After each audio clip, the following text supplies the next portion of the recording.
Shalom saudaraku, mari kita bersatu di dalam doa. Bapa, kami bersyukur untuk kasih dan kebaikan Tuhan. Berbicaralah kepada kami pada kesempatan ini, biar isi hatimu ditumpahkan di tengah-tengah kami. Dalam nama Tuhan Yesus kami berdoa, amin. Saudaraku, kembali lagi di live study, sebab orang yang berhenti belajar, berhenti bertumbuh. Saudaraku, pada kesempatan ini kita akan membahas Matius 28 ayat 1 sampai 10, tepatnya kisah tentang kebangkitan Tuhan Yesus. Nah, saudaraku, saya akan membahas dari sisi Injil Matius, apa yang terjadi yang dicatat oleh Injil Matius. Saya tidak membahas teologianya secara mendalam, itu nanti akan ada di pembahasan kitab 1 Korintus dan akan ada lagi di Ibrani.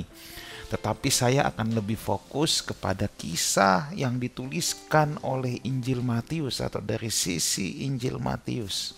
Nah, kita mulai dulu melihat dari ayat yang pertama. Setelah hari Sabat lewat menjelang menyingsingnya fajar, pada hari pertama minggu itu pergilah Maria Magdalena. Maria Magdalena ini adalah perempuan yang ketangkap berzina, ya, yang kemudian Tuhan Yesus yang ketika orang mau rajam dia pakai batu hingga mati, tetapi Tuhan Yesus berkata, siapa yang tidak berbuat dosa rajam duluan. Dan akhirnya mereka semua mundur dari Maria Magdalena. Dan Yesus berkata kepada Maria, pergi dan jangan berbuat dosa lagi. Dialah juga wanita yang mengurapi Yesus dengan minyak narwastu yang sangat mahal, ya. Nah, Maria Magdalena, dia setia mengikuti Tuhan Yesus sampai pada penyaliban, sampai Tuhan Yesus sudah mati, bahkan sudah dikuburkan. Dia pun yang dengan setia, rajin meminyaki jenazah Tuhan Yesus, ya. Nah, dan di sini Maria Magdalena dan Maria yang lain. Siapa Maria yang lain? Ya, kemungkinan besar adalah Maria ibu Yesus, ya.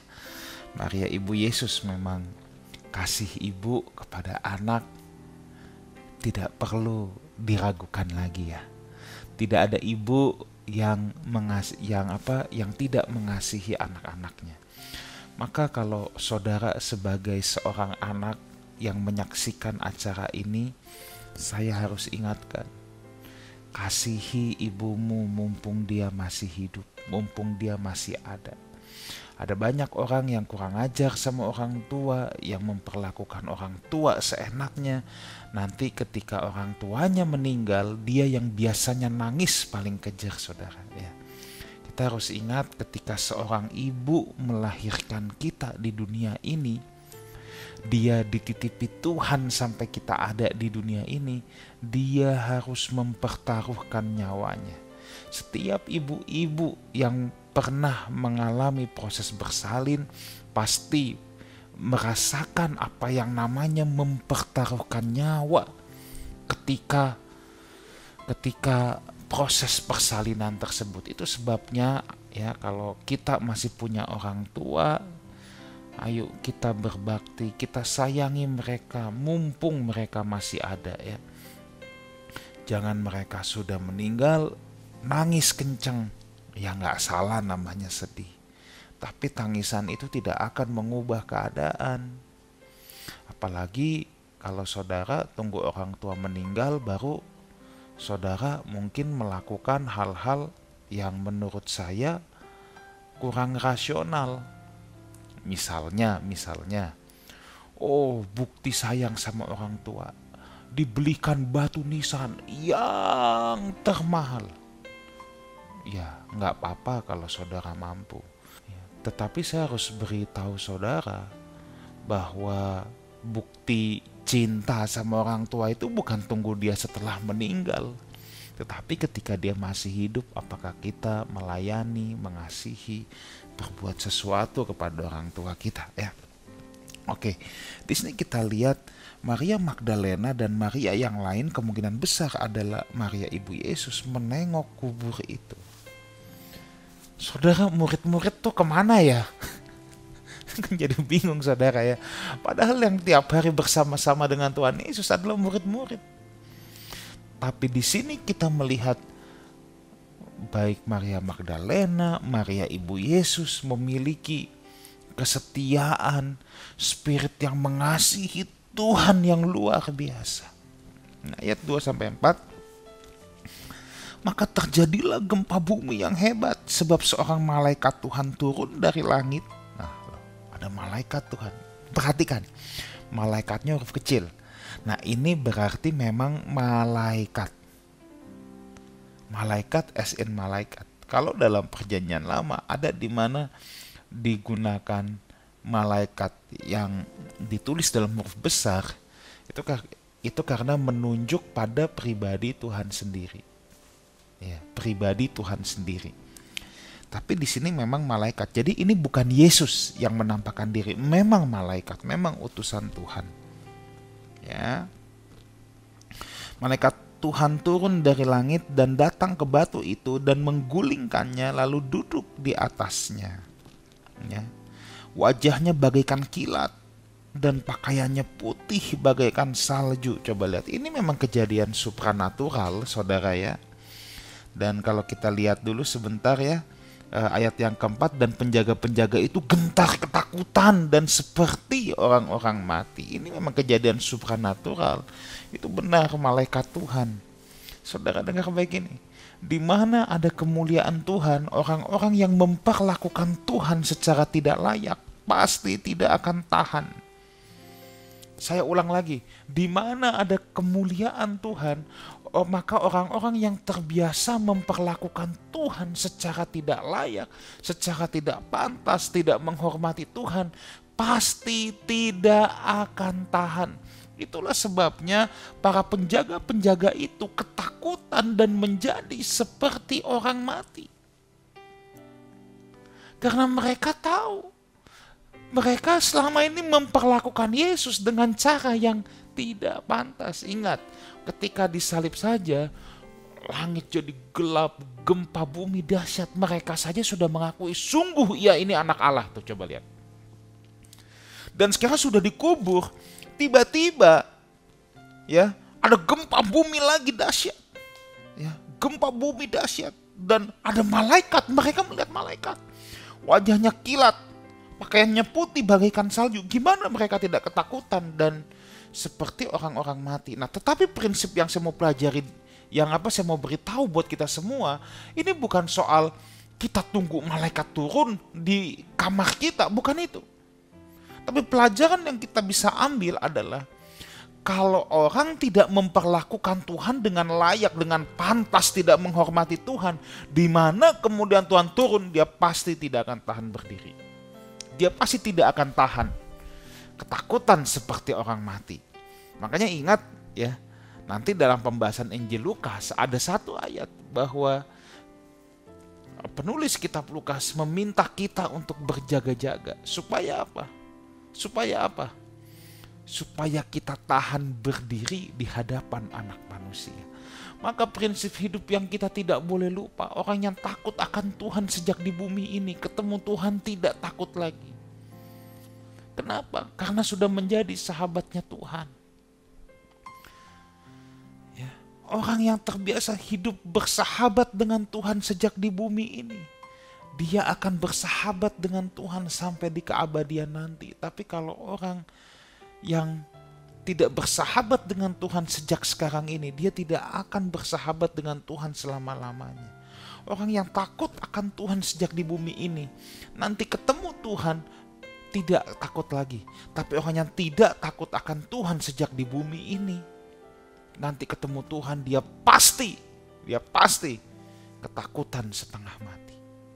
Nah, ini para prajurit ini mereka sadar, mereka tidak memperlakukan Tuhan Yesus dengan hormat, dengan layak, dengan pantas. Maka ketika kemuliaan Tuhan turun, mereka ketakutan seperti orang mati. Kita teruskan ayat yang ke-6. Ayat yang ke-5 dulu. Akan tetapi malaikat itu berkata kepada perempuan-perempuan. Yang diajak ngomong perempuan-perempuan. Jadi para penjaga lihat. Tapi udah gak bisa berkata-kata. Kata Alkitab sampai seperti orang mati. Dan dan malaikat nggak punya kepentingan untuk bicara dengan para penjaga. Malaikat itu berbicara kepada perempuan-perempuan, janganlah kamu takut sebab aku tahu kamu mencari Yesus yang disalibkan itu. Nah, di sini kita lihat malaikat bilang sama perempuan, jangan kamu takut. Oh ya pasti, tetapi rasa takutnya beda. Rasa takut di sini gentar, rasa takut hormat karena ada kemuliaan Tuhan di situ. Beda rasa takut yang dialami orang-orang yang bersahabat dengan Tuhan sama rasa takut yang dialami orang-orang yang tidak bersahabat dengan Tuhan, itu beda. Jadi nanti kalau di pengadilan terakhir saudara ya, kalau kita terbiasa bersahabat dengan Tuhan, takutnya kita itu takut hormat, takut gentar. Artinya kita tahu kita nggak bisa semaunya, tapi kita tahu kita bukan musuhnya Tuhan.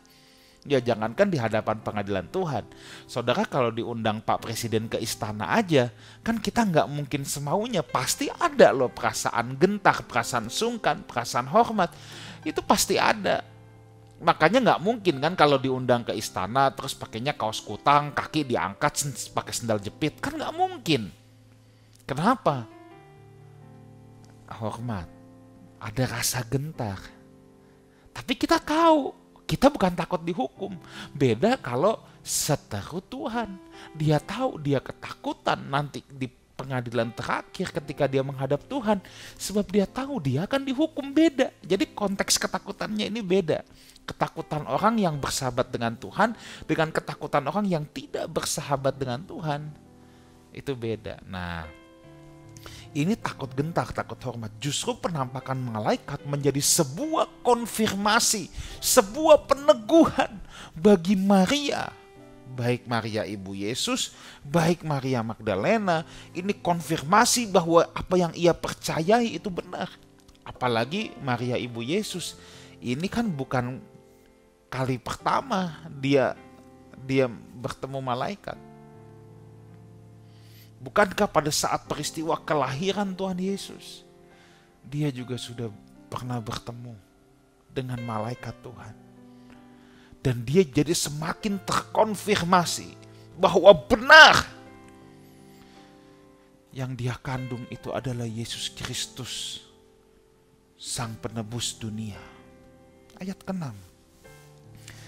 Malaikat berkata, ia tidak ada di sini sebab ia telah bangkit sama seperti yang telah dikatakannya. Mari lihatlah tempat ia berbaring. Saudara, memang kubur itu kosong saudara. Hari pertama setelah meninggal Maria datang meminyaki jenazah Yesus. Ada hari kedua, ada tepat di hari ketiga yang datang malaikat dan mari lihat. Kubur itu kosong. Ya, mayat Yesus, jenazah Yesus sudah tidak ada lagi. Saudara, ketika saya merenungkan kubur kosong, ada satu lagu yang terus terngiang-ngiang di kepala saya. Ya, saya nggak pandai bernyanyi saudara ya, tapi kalau saudara sudah lama ikut Tuhan pasti tahu lagu ini. Lagu ini bunyinya gini. Sebab dia hidup, ada hari esok.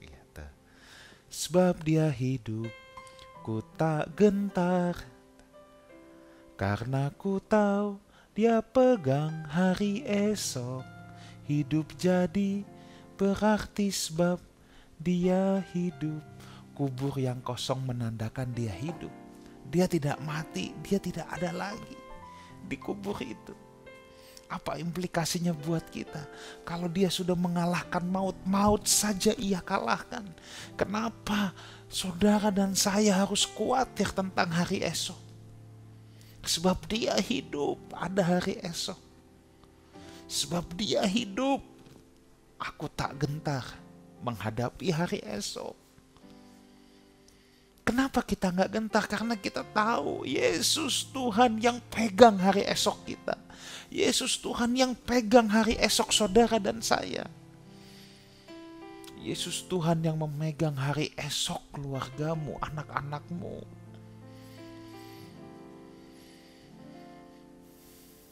Dan hidup kita ini berarti kenapa? Sebab dia hidup.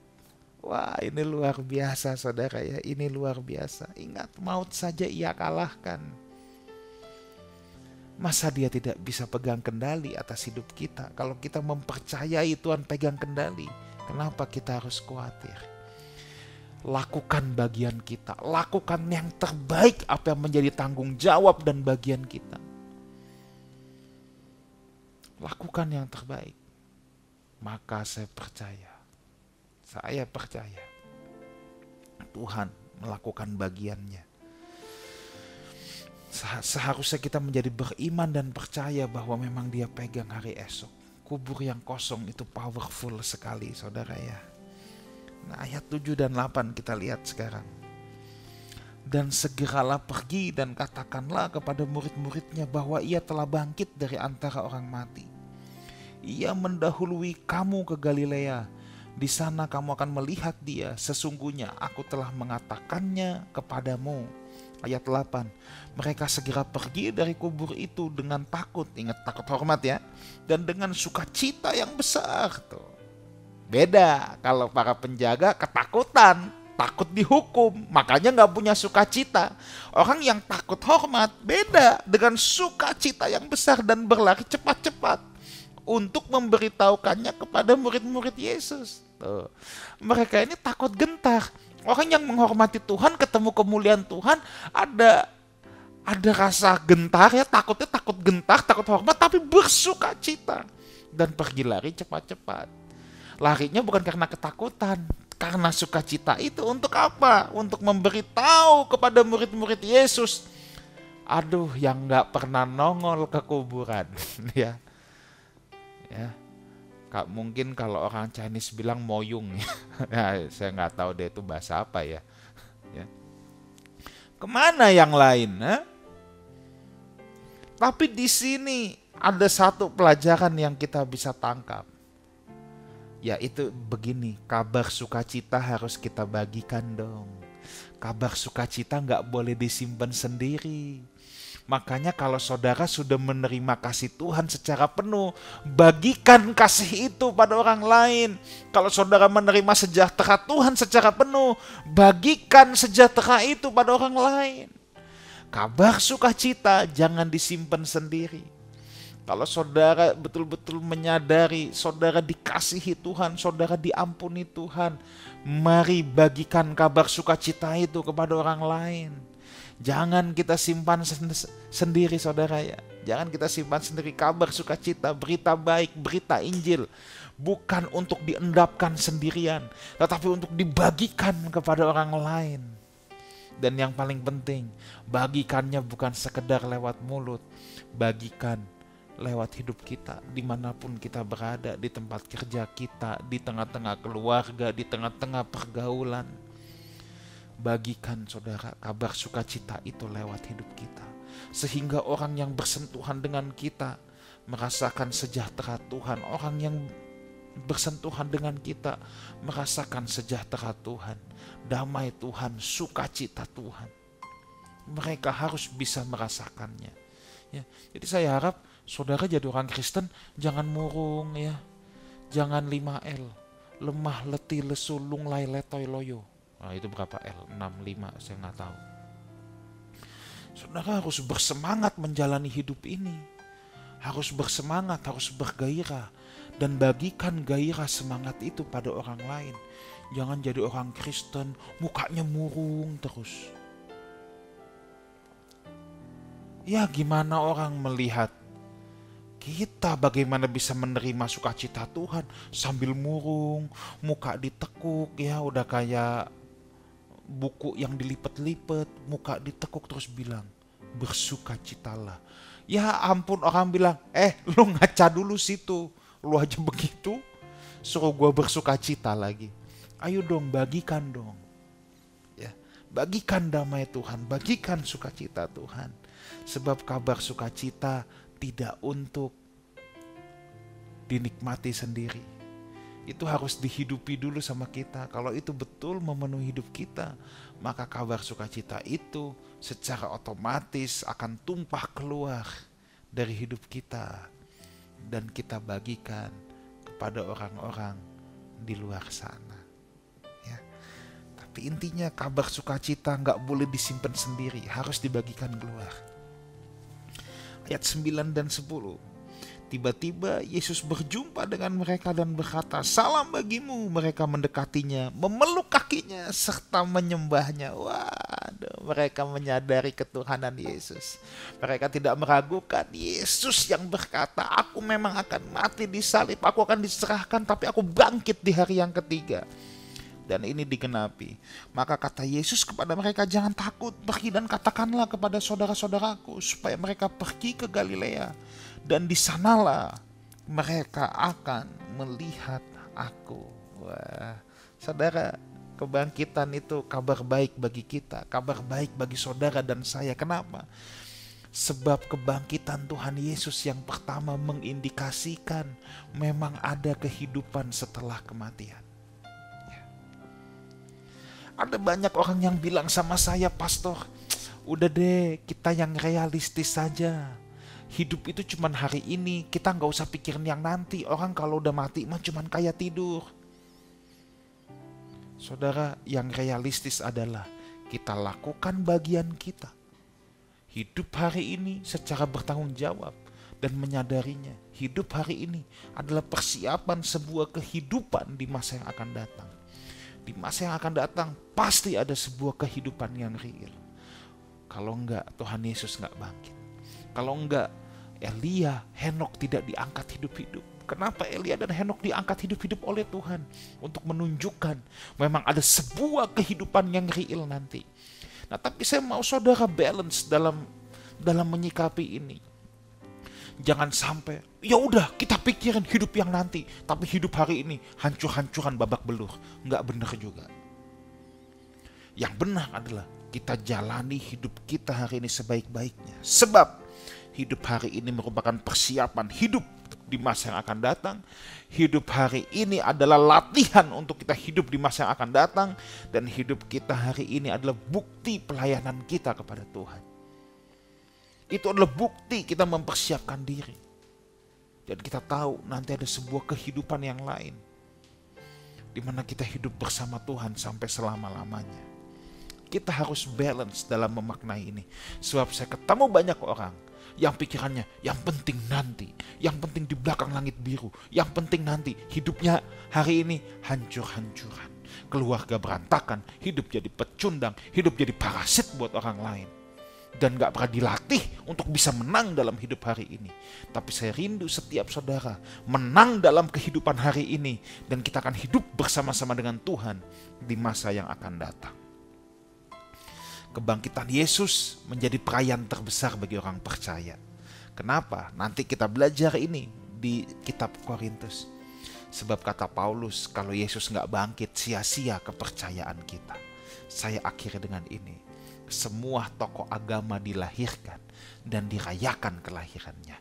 Semua tokoh agama punya hari kematian dan dirayakan kematiannya. Tetapi tidak ada satupun manusia di bumi ini yang dirayakan kebangkitannya selain Yesus Kristus Tuhan kita. Haleluya. Amin. Mari kita berdoa. Terima kasih untuk kebenaran firman-Mu pada kesempatan ini. Matraikan pada loh hati anak-anak-Mu ya Bapa. Berikan kami kuasa untuk menghidupi kebenaran firman-Mu. Dalam nama Tuhan Yesus kami berdoa. Amin. Saudaraku, jangan lupa ya, ibadah Lifehouse Community terletak di Wang Plaza lantai 2 Jakarta Barat. Itu di Jalan Panjang seberangnya Sunrise. Saudara bisa datang offline ya, jam 9 dan jam 11. Tetapi juga ada live streamingnya jam 9 pagi. Dan itu akan di rerun terus ya. Jadi saudara bisa datang offline, saudara juga bisa secara online. Dan jangan lupa subscribe YouTube channel Lifehouse Community dan Lifehouse Music juga. Di sana ada pujian penyembahan yang akan memberkati kita semua. Dan follow Instagram Lifehouse Community sebab ada live message renungan harian dan highlight dari khotbah-khotbah yang disampaikan oleh para hamba-hamba Tuhan yang saya percaya akan memberkati saudara semua. Sampai jumpa di program live study berikutnya, sebab orang yang berhenti belajar, berhenti berbuah. Haleluya.